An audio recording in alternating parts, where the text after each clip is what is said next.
Hey everyone, welcome back to the channel. Let's talk about 3 more movies, shall we?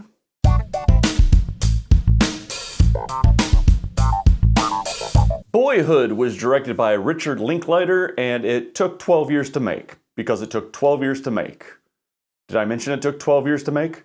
That is because it took 12 years to make. If you know anything about Boyhood, it's the length of time it took to make it. For those of you who might not know, over the course of 12 years, Richard Linklater shot for a handful of days each year, so you get to see this boy grow up on film over time.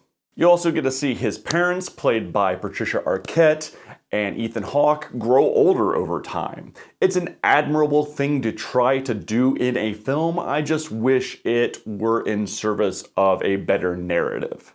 Or any narrative for that matter. Richard Linklater would be the first person to admit to you that not much happens in this movie.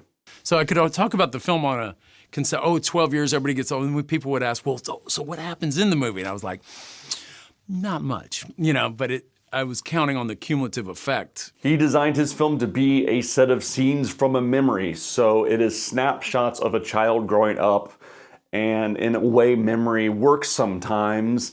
Some of those scenes don't add up to anything.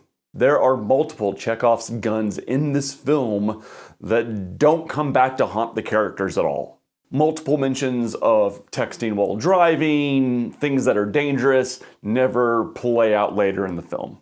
But because this movie is constructed as a set of scenes that add up to a larger story, but not necessarily a story, the movie seems forgettable at best.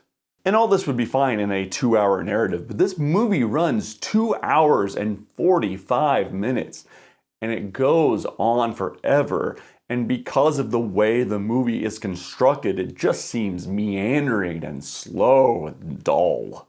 I think Linklater's cinematic intentions were in the right place, but like I said, I wish it were in service of a better story.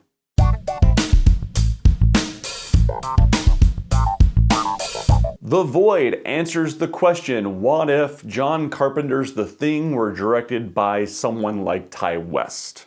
This is a very 1970s inspired horror film. A sheriff's deputy finds a bloody man on the side of the road and takes him to the nearest hospital. It just happens that the nearest hospital is a hospital in transition. There was a fire that burnt down most of the hospital, and what is left is not a lot of patients and very few staff.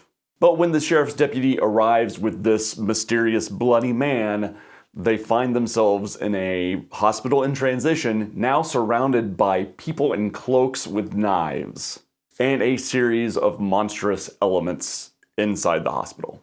So they can't leave because of the cloaked people, and they're fighting for their lives against the monsters. This is a deeply unsettling film. All of the monsters are practical effects, so that brings an air of realism to the film, and the effects are very well done. It's straight up nightmare fuel 100% of the time. It is deeply unsettling for most of its running time, and the way the film is orchestrated leads to a lot of tension-filled moments. I dug it quite a bit while understanding that it might not be for everybody. It's very gruesome throughout its running time.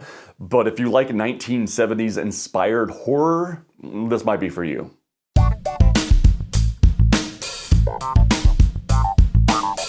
Assassination Nation is a bleak movie about the pitfalls of modern technology and mob mentality.